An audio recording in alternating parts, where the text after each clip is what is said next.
وذكر فإن الذكرى تنفع المؤمنين.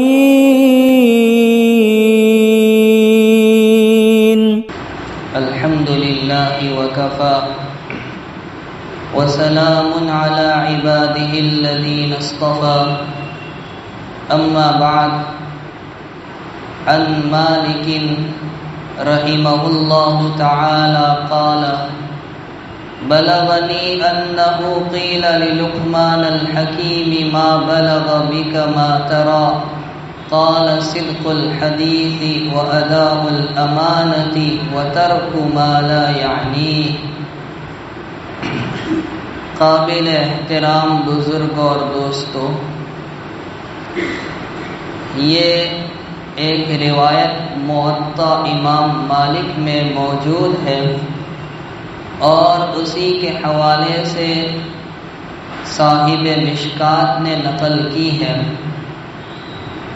پچھلی مجلس میں اس روایت کے متعلق کچھ باتیں عرض کی گئی۔ امام مالک رحمۃ اللہ علیہ نے اپنی کتاب میں اس روایت کو نقل کیا ہے۔ وہ فرماتے ہیں کہ ہمیں یہ خبر پہنچی کہ حضرت لقمان حکیم سے پوچھا گیا، آپ اس مقام اور مرتبے پر کیسے پہنچے؟ حضرت لقمان کون تھے، ان کا تعارف وہ پچھلی مجلس میں بتا دیا گیا۔ تو حضرت لقمان حکیم نے فرمایا، 3 باتوں کی وجہ سے میں اس مقام پر، اس مرتبے پر پہنچا ہوں۔ 3 میں سے ایک پچھلی مجلس میں آپ کے سامنے تفصیل سے بتا دی، صدق الحدیث یعنی بات کی سچائی۔ دوسری بات آج سمجھنی ہے کہ حضرت لقمان اس مقام پر، اس مرتبے پر کیسے پہنچے۔ وہ دوسری چیز ہے امانت کی ادائیگی۔ قرآن کریم نے متعدد مقامات پر امانات کی ادائیگی کا زور دیا ہے۔ اللہ تعالیٰ کا ارشاد ہے، ان اللہ یأمرکم ان تؤدوا الامانات الی اہلہا۔ اللہ تعالیٰ تمہیں حکم دیتے ہیں کہ امانت صاحب امانت تک پہنچا دو۔ مفسرین کرام نے اس آیت کے شان نزول میں یہ واقعہ بیان کیا ہے کہ ہجرت سے پہلے پیغمبر علیہ السلام کعبہ شریف کے اندر داخل ہونا چاہتے تھے، اور عثمان بن ابی طلحہ جن کے پاس کعبہ شریف کی کنجی چابی رہتی تھی، انہوں نے پیغمبر علیہ السلام کو روکنا چاہا۔ بہرحال نبی کریم صلی اللہ تعالی علیہ وسلم اندر تشریف لے گئے۔ جب باہر نکلے تو آپ نے فرمایا، عثمان ایک وقت آئے گا کہ یہ کنجی، یہ چابی میرے قبضے میں، میرے ہاتھ میں ہوگی اور مجھے اختیار ہوگا، میں جس کو چاہوں سپرد کروں۔ وہ کہنے لگے، اگر ایسا ہوا تو قریش ذلیل ہو جائیں گے۔ نبی علیہ السلام نے فرمایا، نہیں بلکہ عزیز عزت والے ہو جائیں گے۔ اس کے بعد نبی کریم صلی اللہ تعالی علیہ وسلم ہجرت فرما کر مدینہ طیبہ تشریف لے گئے۔ ابتدائی 6 سال میں وہاں سے مکہ آنے کا موقع نہیں ملا۔ سن 6 میں صلح حدیبیہ ہوئی، لیکن مشرکین نے مکہ مکرمہ میں داخل ہونے نہیں دیا۔ سن 7 میں آپ عمرۃ القضاء کے لیے تشریف لائے، لیکن اس موقع پر آپ خانہ کعبہ میں داخل نہیں ہوئے۔ اور رمضان المبارک سن 8 ہجری میں جب پیغمبر علیہ السلام فتح مکہ کے ارادے سے مکہ مکرمہ تشریف لائے اور کعبہ شریف کے اندر آپ داخل ہونا چاہتے ہیں، آپ اندر تشریف لے گئے۔ بعض روایات میں آتا ہے کہ عثمان بن ابی طلحہ چابی لے کر کہیں چلے گئے، نبی علیہ السلام نے کچھ اصحاب کو بھیجا، ان کے پاس سے چابی لی گئی اور پیغمبر علیہ السلام چند رفقا کو لے کر اندر داخل ہوئے۔ جب آپ باہر تشریف لائے تو آپ کی زبان مبارک پر یہی آیت ہے، ان اللہ یأمرکم ان تؤدوا الامانات الی اہلها، یقیناً اللہ تمہیں حکم دیتے ہیں کہ تم امانتوں کو ان کے مالک تک پہنچا دو۔ اس سے معلوم ہوا یہ آیت کریمہ خانہ کعبہ کے اندر، مکہ کعبہ شریف کے اندر نازل ہوئی۔ مفسرین نے لکھا ہے کہ حضرت عباس رضی اللہ تعالیٰ عنہ جو نبی علیہ السلام کے چچا ہیں، انہوں نے عرض کیا پیغمبر علیہ السلام جس طرح حجاج کرام کو پانی پلانے کی ذمہ داری ہماری ہے تو آپ یہ چابی کی ذمہ داری کہ کعبہ شریف کو وقت پر کھولنا بند کرنا یہ ذمہ داری ہمیں دے دیں۔ لیکن نبی علیہ السلام نے چابی ان کو سپرد نہیں کی۔ حضرت علی رضی اللہ تعالیٰ عنہ نے بھی مطالبہ کیا، لیکن پیغمبر علیہ السلام نے چابی انہیں بھی نہیں دی۔ فرمایا عثمان بن طلحہ کو بلاؤ، انہیں بلایا گیا اور ان کو چابی نبی علیہ السلام نے یہ کہہ کر دی کہ لو اب قیامت تک تمہارے خاندان میں رہے گی اور جو تم سے چھینے گا وہ ظالم ہوگا۔ ایک وقت آیا تھا کہ حجاج بن یوسف نے، اور اس کا ظلم تو مشہور ہے ہی، یہ چابی اپنے پاس لے لی تھی، لیکن آج تک عثمان بن طلحہ کے خاندان میں یہ چابی چلی آ رہی ہے۔ آپ اس سے اندازہ لگا لیجئے کہ اسلام میں امانت کی ادائیگی کا کتنا اہتمام اور اس پر کتنا زور دیا گیا ہے۔ سرکار دو عالم صلی اللہ تعالی علیہ وسلم کی احادیث کا جائزہ لیا جائے تو بھی پتہ چلے گا پیغمبر علیہ السلام نے امانت کی ادائیگی کا زور دیا اور خیانت کی مذمت اور برائی بیان فرمائی۔ پیغمبر علیہ السلام نے منافقین کی جو 3 نشانی اور علامتیں بتلائی تو کیا فرمایا؟ آیت المنافق 3، منافق کی 3 نشانیاں ہیں۔ جب بات کرے تو جھوٹ بولے، جب اس کے پاس امانت رکھی جائے تو اس میں خیانت کرے، اور جب وعدہ کرے تو وعدہ خلافی کرے۔ ایک روایت میں نے پچھلی مجلس میں سنائی تھی کہ سرکار دو عالم صلی اللہ علیہ وسلم وضو فرما رہے تھے، صحابہ آپ کے وضو کے بچے ہوئے پانی پر ٹوٹ پڑے۔ آقا نے پوچھا تم ایسا کیوں کرتے ہو؟ نبی علیہ السلام کی اس بات کا انہوں نے کیا جواب دیا کہ اللہ اور رسول کی محبت حاصل کرنے کے لیے۔ نبی کریم صلی اللہ علیہ وسلم نے فرمایا جو بندہ یہ چاہتا ہے اور اس کو یہ بات خوش کرے کہ وہ اللہ اور رسول سے اور اللہ اور رسول اس سے محبت کرے، اس کو 3 کام کرنے ہوں گے۔ بات کہے تو سچائی کو اپنائے، امانت اس کے مالک تک پہنچا دے، اور اپنے پڑوسیوں کے ساتھ حسن سلوک، اچھا معاملہ کرے۔ اسی طرح پیغمبر علیہ السلام کے خطبوں میں یہ بات نقل کی گئی کہ نبی علیہ السلام کے خطبوں میں اکثر یہ جملے ہوا کرتے تھے، لا ایمان لمن لا امانت له ولا دین لمن لا عہد له۔ اس آدمی کا ایمان ہی نہیں جس میں امانت کی ادائیگی کا اہتمام ہی نہیں، اور اس کا دین ہی نہیں جو وعدہ خلافی کرتا ہو، عہد و پیمان کا لحاظ نہ رکھتا ہو، اس کے پاس دین ہی نہیں۔ حضرت حذیفہ ابن الیمان رضی اللہ تعالیٰ عنہ جو نبی کریم صلی اللہ علیہ وسلم کے رازدار مانے جاتے ہیں، وہ کہتے ہیں کہ ہم نے نبی علیہ السلام کی 2 حدیثیں سنی، ایک تو آنکھ سے دیکھ لی اور ایک کا انتظار کر رہے ہیں۔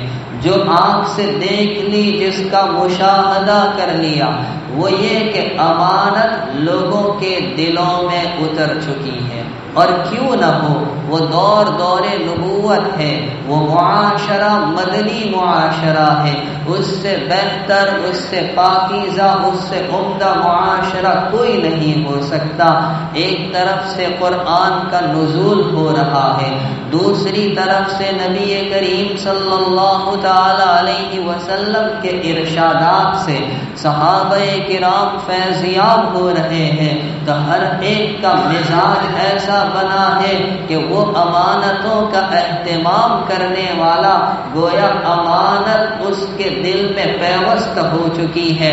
حضرت حذیفہ ابن الیمان اسی کے بارے میں فرماتے کہ اس کو تو ہم نے آنکھ سے دیکھ لیا، لیکن ایک کا انتظار ہے، وہ یہ کہ آقا نے فرمایا تھا ایک وقت آئے گا کہ امانت لوگوں کے دلوں سے اٹھا لی جائے گی، اور نبی علیہ السلام نے اس کی مثال دی کہ آدمی ایک نیند لے کر اٹھے گا تو اس کے دل سے امانت اٹھا لی جائے گی، ایک ہلکا سا داغ رہ جائے گا، پھر اٹھے گا تو امانت بالکل ختم ہو جائے گی، لوگ ظاہری شکل و صورت کو دیکھ کر معاملہ کریں گے، ان پر اعتماد اور بھروسہ کر کے، اور وہی ان کو امانتوں میں خیانت اور دھوکے دیں گے۔ اگر کوئی بندہ امانت کا معاملہ کرتا ہے تو اس کی شہرت دور دور تک ہو جائے گی، فلاں قوم میں، فلاں علاقے میں، فلاں بستی میں فلاں صاحب بہت امانت دار ہے، حالانکہ اس میں کمال نہیں، اس نے وہی کیا جو شریعت نے اس کو حکم دیا تھا، اس کا انتظار ہے۔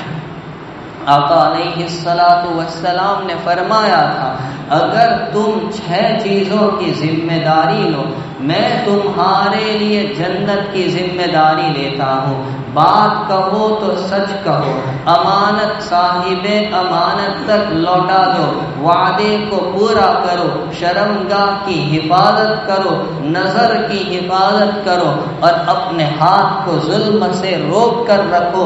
اگر تم ان 6 باتوں کی ذمہ داری لو، میں تمہارے لیے جنت کی ذمہ داری لیتا ہوں۔ ہماری اور آپ کی ذمہ داری میں 19-20 ہو سکتا ہے، لیکن میرے اور آپ کے آقا جناب رسول اکرم صلی اللہ تعالی علیہ وسلم جس چیز کی ذمہ داری لے، اس میں 19-20 کا کوئی سوال نہیں، وہ قطعی اور حتمی اور یقینی بات ہوا کرتی ہے۔ اور آقا علیہ السلام نے امت پر بلا اور مصیبتوں کے نازل ہونے کی 15 علامتیں بتلائی تھی، جس کو امام ترمذی رحمۃ اللہ علیہ نے اپنی کتاب میں تفصیل سے نقل کیا ہے کہ جب میری امت یہ 15 طرح کے کام کرنے لگے، اذا اتخذ الفیء دولا، جب مال غنیمت کو دولت سمجھا جائے، والامانت مغنما، امانت کو غنیمت کا مال سمجھ کر لوگ ہضم کرنے لگے، والزکات مغرما، زکات کو تاوان، ٹیکس اور بوجھ سمجھا جائے، وَأَطَاعَ الرَّجُلُ زَوْجَتَهُ وَعَقَّ أُمَّهُ، 2 علامتیں ساتھ میں کہ آدمی اپنی بیوی کا کہنا تو مانے لیکن ماں کی بات نہ مانے، وَبَرَّ صَدِيقَهُ وَجَفَا أَبَاهُ، اباہو، اپنے دوست کے ساتھ تو اچھا سلوک کرے لیکن اپنے باپ کی بدسلوکی کرے۔ وَارْتُفِعَتِ الْأَصْوَاتُ فِي الْمَسَاجِدِ، قوم مسجدوں میں آواز اونچی ہونے لگے۔ وَكَانَ زَعِيمُ الْقَوْمِ أَرْذَلُهُمْ، قوم کا لیڈر اور سردار اور رئیس گھٹیا اور کمتر آدمی کو بنایا جائے۔ وَأُكْرِمَ الرَّجُلُ مَخَافَةَ شَرِّهِ، آدمی کا اعزاز و اکرام اس کی شرارتوں اور فتنوں سے بچنے کے لیے کیا جائے۔ لوگ شرابوں میں ڈوبنے لگے، مرد ریشمی لباس پہننے لگے، ناچ گانے کی کثرت ہونے لگے اور اس کی چیزیں عام ہو جائے۔ اخیر میں آنے والے لوگ اگلے لوگوں پر زبان دراز کرنے لگے۔ ان میں سے ایک علامت یہ بھی بتلائی کہ امانت کو غنیمت سمجھ کر ہضم کیا جائے۔ آقا نے فرمایا تھا کہ جب یہ باتیں ہونے لگے تم انتظار کرو زلزلوں کی کثرت کا، تم انتظار کرو سرخ آندھیوں کے چلنے کا، تم انتظار کرو شکلوں اور صورتوں کے بدلنے کا، زمین میں دھسائے جانے کا۔ بلائیں اور مصیبتیں تم پر ایسے آئے گی جیسے تسبیح کا دھاگا ٹوٹتا ہے اور دانے ایک ایک کر کے نکلنے لگتے ہیں۔ آج ہم جس دور سے گزر رہے ہیں اس سے بڑھ کر بلا اور مصیبت کا دور کون سا کہا جا سکتا ہے؟ ایک مصیبت سے ابھی نکلے نہیں کہ دوسری مصیبت دروازے پر دستک دیتی ہے۔ ایک فتنہ ختم نہیں ہوا دوسرا سامنے آ جاتا ہے۔ ایک امتحان ابھی پورا نہیں کہ دوسرا امتحان شروع ہو جاتا ہے۔ آخر کیوں؟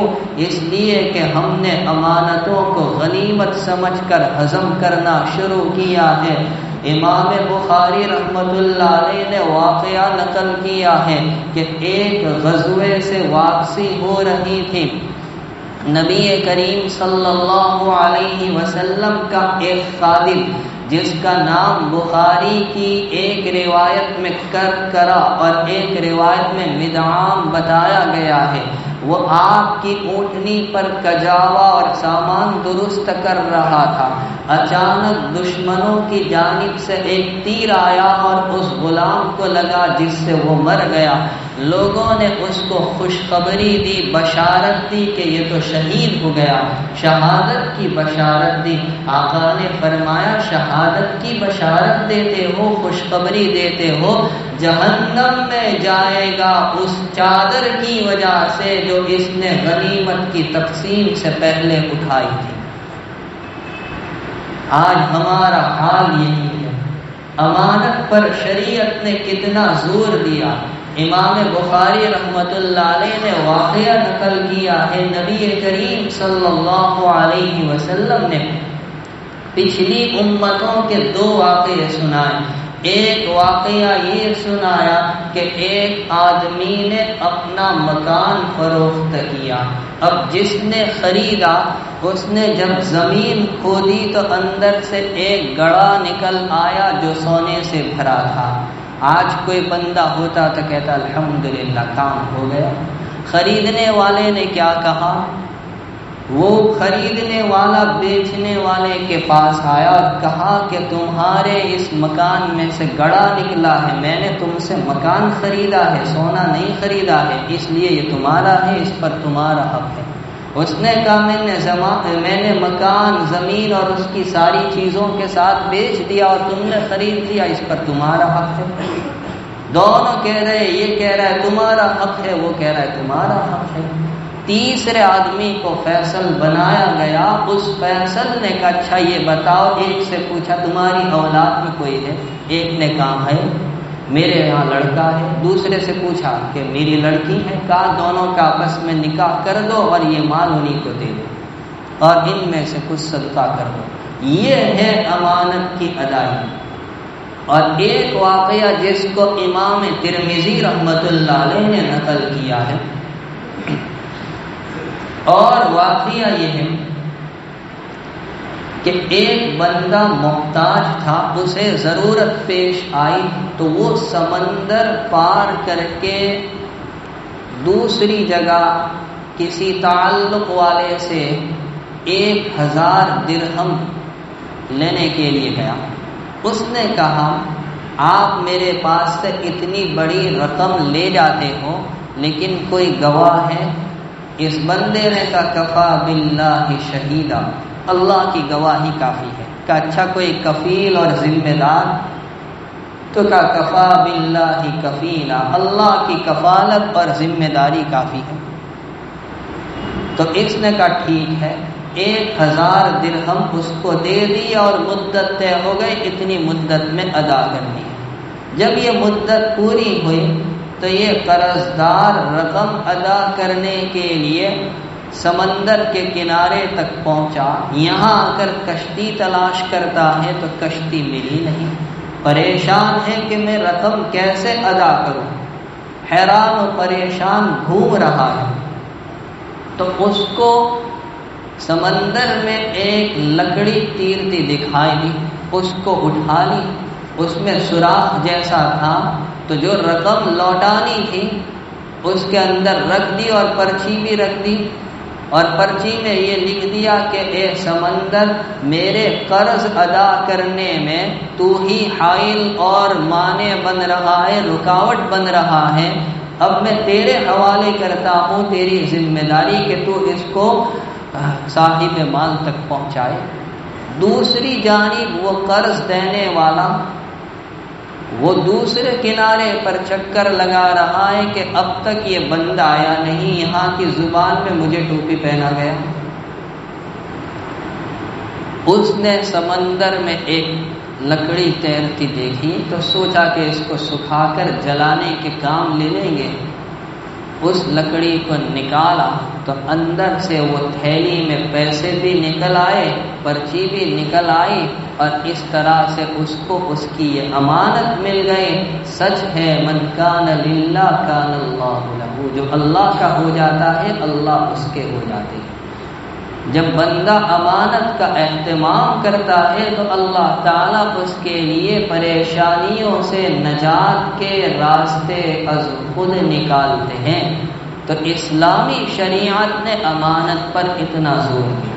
اب ایک بات ذہن میں رکھیں کہ ہم لوگ سمجھتے ہیں کہ امانت کا تعلق صرف مال و دولت سے ہے، کہ اس آدمی نے اس کے پاس امانت رکھی تو اب جب وہ مطالبہ کرے ان کی رقم لوٹا دینا. ہمارے تنگ ذہن میں امانت اسی کا نام ہے کہ بر وقت صاحب مال کو اس کی دی ہوئی رقم ادا کر دینا.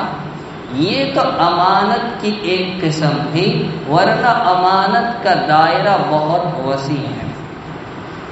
مجلس کی باتیں بھی امانت ہوا کرتی ہیں. جو مخصوص اور خفیہ مجلس ہو تو وہ باتیں بھی اسی لیے لکھا ہے کہ میاں بیوی کی خاص باتیں یہ امانت ہے، اس کو دوسرے کے سامنے بتلانا یہ خیانت میں شمار ہوگا. پیغمبر علیہ السلام کیا فرماتے؟ المجالس بالامانہ، مجلس امانت ہوا کرتی ہے.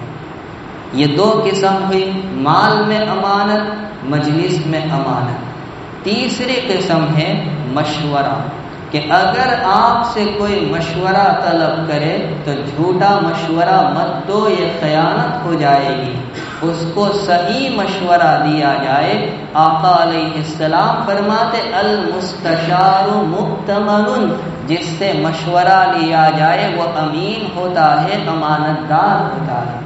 اگر کوئی بندہ آپ کے پاس آ کر کہتا ہے میری لڑکی کا فلاں کے ساتھ رشتہ آیا ہے، آپ کی کیا رائے ہے؟ اگر آپ کی نظر میں وہ لڑکا واقعی برا ہے تو آپ اس کی برائی بیان کر دے. یہ برائی بیان کرنا غیبت میں شامل نہیں ہوگا. یا آپ نہیں بتلا سکتے تو آپ یہ کہہ کر جان چھڑا لے کہ کسی اور سے مشورہ کر لیجئے، میں مشورہ نہیں دے سکتا. لیکن جھوٹ بول کر یہ نہ کہے بہت ایماندار ہے، بھروسے والا ہے، قابل اعتماد ہے، آپ کے اس مشورے پر اس نے رشتہ کر دیا اور پھر آگے چل کر زندگی جہنم بن گئے، اس کے ذمہ دار آپ قرار پائیں. لہذا مشورہ یہ بھی امانت ہے. نمبر 4 راز کی باتیں یہ بھی امانت ہے۔ ایک بندے نے آپ پر اعتماد اور بھروسہ کر کے آپ کو کوئی خاص بات بتائی اور کہا کسی کو بتانا مت۔ اب آپ اپنے دوست کو کہتے ہیں دیکھ میں ایک بات بتا رہا ہوں تو کسی کو مت بتانا، تو اس طرح سے تو گاڑی چلتی رہے گی اور پھر یہ بات امانت کہاں رہ جائے گی۔ تو راز کی باتیں یہ بھی امانت ہے۔ نمبر 5، عاریت پر لی ہوئی چیزیں یہ بھی امانت ہے کہ آپ کے پڑوس میں سے اگر کسی نے اپنے برتن میں آپ کو کھانا بھیجا تو آپ خالی کر کے اس کو پہنچا دیں یا اس کو اطلاع کر دیں آپ کے برتن تیار ہے۔ اگر آپ رکھتے تو کیا رہے اس سے فائدہ اٹھاتے رہے تو یہ خیانت میں شمار ہو جائے گا۔ یا کوئی کتاب پڑھنے کے لیے لے گیا تو کتاب کو لوٹا دے، اگر آپ نہیں لوٹا رہے یہ بھی خیانت میں شمار ہے۔ تو عاریت پر لی ہوئی چیزیں یہ بھی امانت ہے، جیسے ہی کام پورا ہو اس کو لوٹا دینی چاہیے۔ نمبر 6، حکومت کے جتنے شعبے ہیں یا دینی دنیاوی اعتبار سے جتنے منصب ہیں یہ بھی امانت ہے۔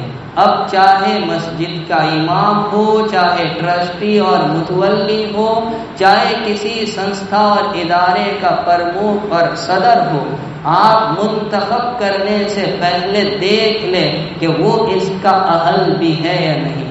نااہل کو منتخب کرنا یہ خیانت میں شمار ہو جائے گا، اور آپ کے لیے اشارہ کافی ہے کہ انتخابات چناؤ آ رہے ہیں، ووٹ کی حیثیت بھی امانت کی ہے، اس میں ایک پہلو شہادت اور گواہی کا بھی ہے، ایک پہلو امانت کا بھی ہے۔